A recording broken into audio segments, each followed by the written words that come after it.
어머니는 아이를 잃었다. 그리고 아이는 어머니를 잃었다. 그날 이후 그 집의 벽에서는 젖은 흙 냄새가 났다. 비가 오지 않았는데도 벽지가 눅눅하게 젖어 있었다. 1983년 겨울, 충남 예산의 외진 마을. 산자락 끝에 있는 흙담집에서 한 여인이 출산 도중 세상을 떠났다. 그녀의 몸은 장지에 묻혔지만 아이의 흔적, 즉 탯줄은 찾지 못했다. 그리고 몇 달 후 그 집엔 새로운 부부가 들어왔다. 첫날 밤 아내가 말했다. 이상해요. 벽에서 젖비린내가 나요. 남편은 대수롭지 않게 넘겼지만 아내는 그 냄새 속에서 작은 손냄새를 느꼈다고 했다. 기저귀, 비누, 젖, 그리고 썩은 피. 모두 한데 섞인 이상한 냄새였다.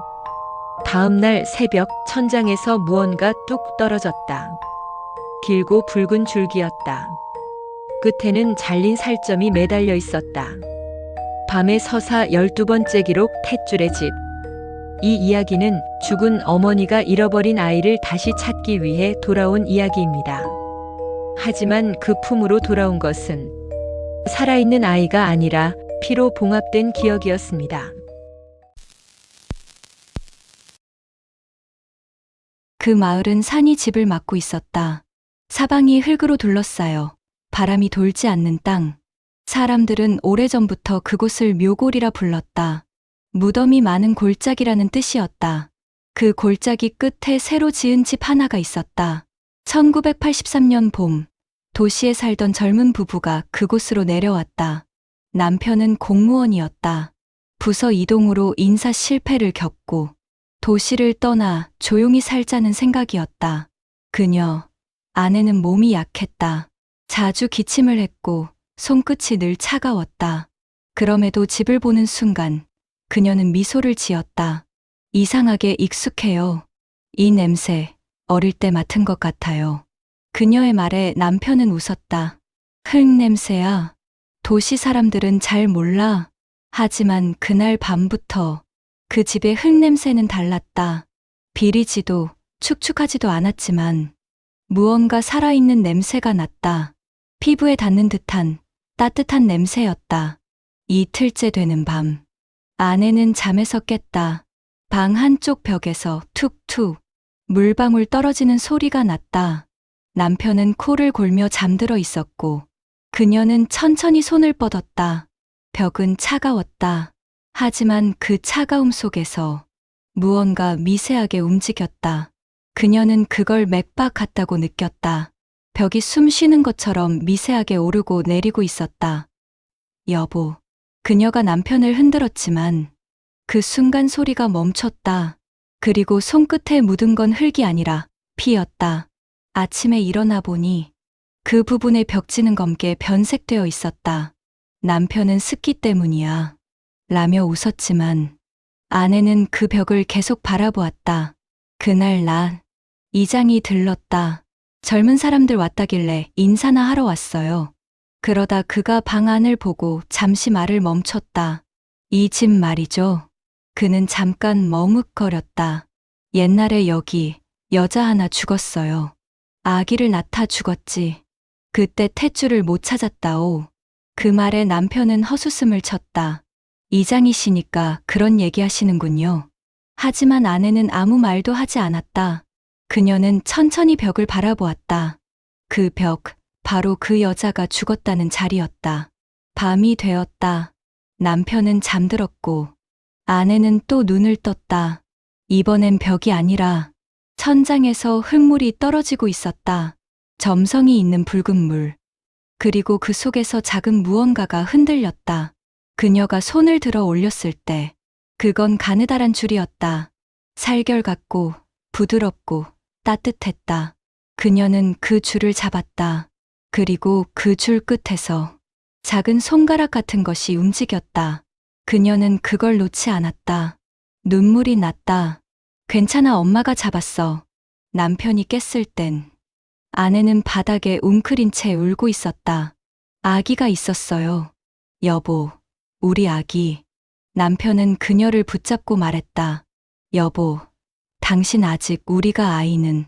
그녀는 고개를 저었다. 아니에요. 여기에 있었어요. 이 집, 우리보다 먼저 누가 있었어요. 그날 이후 아내는 잠을 자지 않았다. 하루 종일 바닥에 앉아 흙을 만졌다. 그리고 저녁이 되면 그녀는 바늘과 실을 꺼내 들었다. 붉은 실이었다. 남편은 물었다. 그건 왜 하는 거야? 이제 알았어요. 그 사람, 그 아이 탯줄을 잃어버렸대요. 그래서 길을 못 찾은 거예요. 내가 대신 다시 묶어줄 거예요. 그녀는 밤마다 바닥을 꿰맸다.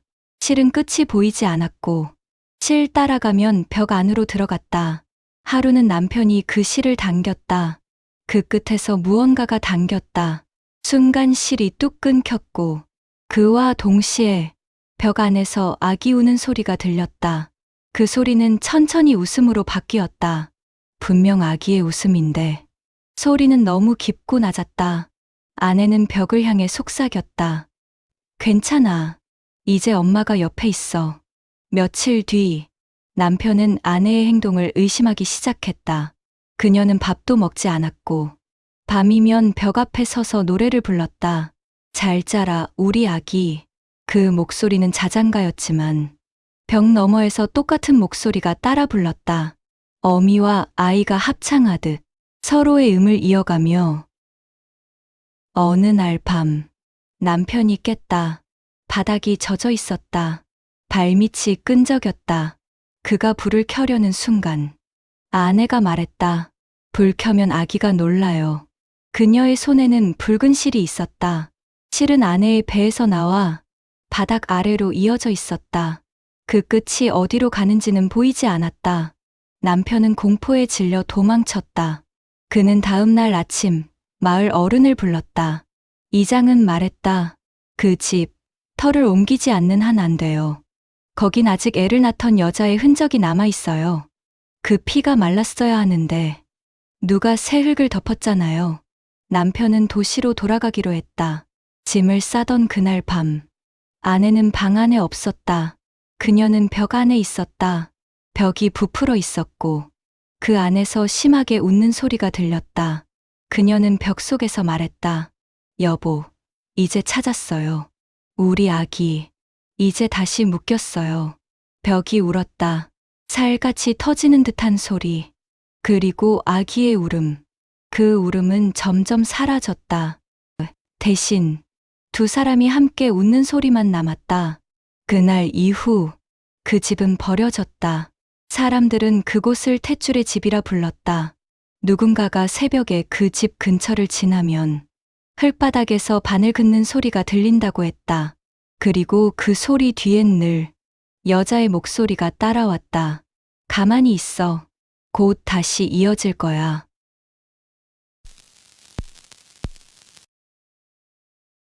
그날 이후 남편은 도시에서도 잠을 잘 수 없었다. 눈을 감으면 벽이 보였다.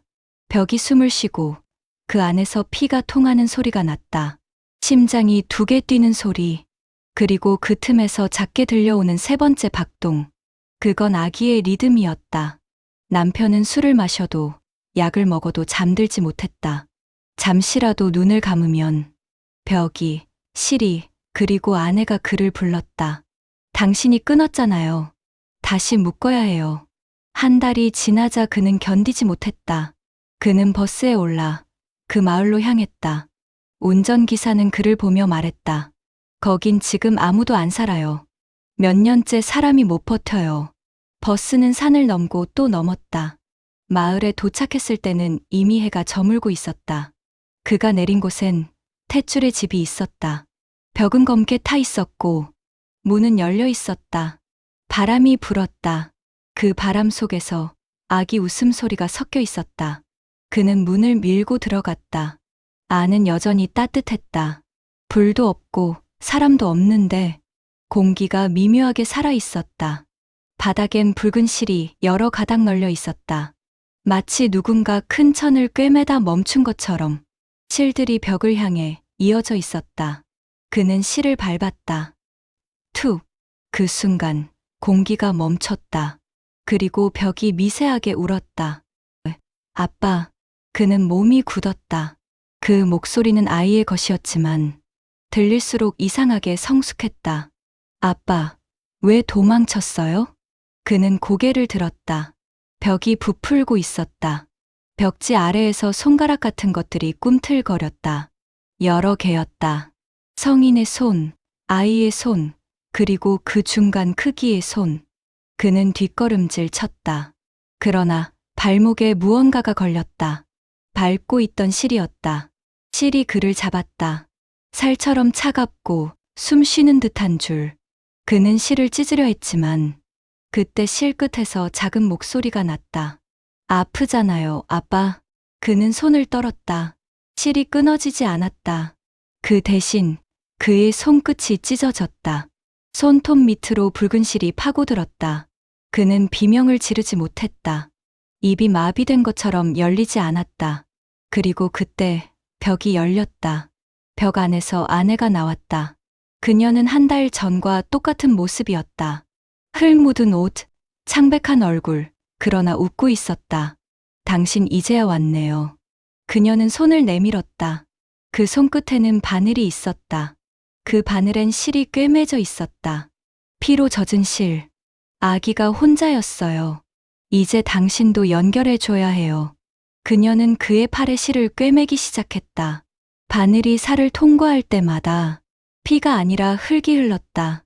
흙 속에서 작게 울음소리가 섞여 있었다. 응, 응. 그는 고개를 돌렸다. 벽 위엔 그림이 있었다. 그림 속에는 세 개의 그림자. 한 명은 남편, 한 명은 아내, 그리고 한 명은 아이. 그림자는 살아 있었다. 눈이 움직였고 입이 열렸다. 그림 속 아이가 말했다. 아빠, 엄마랑 같이 가자. 그는 바닥에 쓰러졌다. 눈을 감았지만 눈꺼풀 안쪽에도 붉은 선이 그어져 있었다. 살아있는 줄이 그의 몸속으로 파고들고 있었다. 그녀가 속삭였다. 괜찮아요. 이제 우리는 같은 피예요. 그는 몸을 떨었다. 숨이 막혔다. 하지만 그 숨이 막힌 틈에서 새로운 숨이 피어났다. 그건 그의 것이 아니었다. 아기의 숨소리였다. 그의 가슴 안쪽에서 들렸다. 심장이 2번 뛰고 그 다음 3번째 소리가 났다. 그녀가 웃었다. 이제 완벽해요. 다음 날 아침, 이장이 그 집 앞을 지나가다가 문틈으로 누군가를 봤다. 창가에 한 남자가 앉아 있었다. 손에 천 조각을 들고 실을 꿰매고 있었다. 그 옆에는 여자가 있었다. 그리고 바닥에는 아기가 있었다. 하지만 이상했다. 아기의 얼굴이 보이지 않았다. 그 얼굴엔 살이 없었다. 피부 대신 붉은 실이 격자처럼 꿰매져 있었다. 그리고 그 실이 바닥으로, 벽으로, 온 집 안으로 뻗어 있었다. 며칠 뒤, 집은 다시 불탔다. 화재 원인은 알 수 없었다. 불길은 거세게 일었지만 그 방 하나만은 타지 않았다. 불이 꺼진 뒤 소방관이 그 방을 열었을 때 벽 위엔 붉은 글자가 적혀 있었다. 다시 묶였다. 그 아래에는 3개의 형체가 그려져 있었다. 누군가는 그것이 벽에 남은 그을음이라고 말했지만 그 흐름은 일정한 패턴으로 꿰매져 있었다. 실로. 그날 이후로 마을 사람들은 그 집 근처를 돌지 않았다. 그러나 새벽에 길을 걷는 사람들은 흙밭 아래에서 자장가 같은 소리를 들었다고 했다. 잘 자라, 우리 아기. 끊어지면 아파요. 엄마가 다시 묶어줄게. 그 소리가 끝나면 항상 땅속에서 심장 박동 소리가 1번, 그리고 바늘 긋는 소리가 2번. 시간이 흘러 그 집은 무너지고 새 도로가 생겼다. 하지만 그 도로 한복판에 이상하게도 풀 한 포기가 자라지 않았다. 비가 오면 그 자리엔 붉은색 물웅덩이가 생겼고 물 위엔 항상 실 한 가닥이 떠올랐다. 사람들은 그 실을 탯줄이라 불렀다. 누군가는 그 실을 밟은 뒤 다음 날 피를 토하고 죽었다고 했다. 또 누군가는 그 실을 주워 간 뒤 집 안에서 아기 울음을 들었다고 했다. 그 울음은 밤마다 점점 또렷해졌다. 처음엔 아기의 목소리였지만 마지막엔 성인의 웃음으로 바뀌었다. 그 집은 불에 탔다. 하지만 그 벽은 남았다. 아무리 불이 번져도 벽 한가운데 있는 그 자리는 타지 않았다. 불길이 사라진 뒤에도 그 벽은 미세하게 숨을 쉬고 있었다. 누군가 그 안에서 여전히 이어지고 있었다. 그 후로 20년이 지났다. 그 마을엔 이제 아무도 살지 않았다. 산길은 끊겼고 도로는 흙더미에 묻혔다. 하지만 밤마다 그 길을 지나는 트럭 운전사들이 이상한 걸 봤다. 도로 옆의 폐허 속에서 가로등 불빛이 깜빡이며 비출 때 잠깐 붉은 실이 번쩍였다. 바람에 흔들리는 게 아니었다. 살아있는 것처럼 실이 방향을 바꿨다. 그날은 초여름이었다. 문화재청에서 나온 한 인류학자가 그곳을 조사하러 왔다. 그는 오래된 종교 기록을 수집하고 있었고 특히 태의식을 연구하고 있었다. 그는 노트를 들고 말했다. 이곳에 옛날엔 아이를 묻는 의식이 있었다더군요. 살아있는 탯줄을 묶어서 집터에 넣는 풍습. 그는 폐가 안으로 들어갔다. 문은 이미 반쯤 썩어 있었고 바닥엔 젖은 흙이 쌓여 있었다. 그 흙 위엔 붉은 줄 하나가 길게 놓여 있었다. 그는 그걸 들었다. 그 순간 공기가 바뀌었다. 습기 냄새 대신 철 냄새가 코를 찔렀다. 이건 섬유가 아닌데 그가 실을 자세히 보려는 순간 그 줄이 손가락 사이로 스르륵 미끄러졌다. 살같이 베었다. 피가 떨어졌다. 그리고 흙바닥 아래에서 또르르 무언가의 심장 소리가 났다. 그는 놀라 손을 뗐지만 실이 바닥으로 스며들었다. 그 아래에서 아주 작은 손이 안쪽에서 밖으로 흙을 밀어 올렸다. 손톱도 뼈도 없이 피부만 덮인 손이었다. 그건 무언가를 찾는 듯 움직였다. 그가 뒤로 물러났을 때 그 손이 그의 발목을 잡았다. 움직이지 않았다. 그 손은 작았지만 힘이 있었다. 차갑고 끈적했다. 그는 소리쳤다. 누구야? 그때 벽이 울렸다. 천천히, 깊게, 두근두근. 그는 고개를 돌렸다. 벽이 열리고 있었다. 금이 가던 벽면이 실처럼 찢어지고 그 안에서 사람의 형체가 서서히 드러났다. 그건 여자였다. 하지만 인간은 아니었다. 피부가 아니라 온몸이 실로 짜여 있었다. 얼굴의 형태조차 붉은 선으로 봉합되어 있었다. 그녀의 입이 열렸다. 입술 대신 바늘이 박혀 있었다. 그 바늘들이 덜컥거리며 움직였다. 당신 나왔구나. 그는 비틀거리며 뒤로 물러났다. 그녀는 한 걸음씩 다가왔다. 걸을 때마다 실이 벽에서 떨어져 나왔다. 그 실 안쪽에 여러 개의 손이 매달려 있었다. 남자의 손, 여자의 손, 그리고 아기의 손. 그녀가 말했다. 끊어진 것들은 모두 다시 묶여야 해요. 그는 몸을 떨며 물었다. 당신은 누구죠?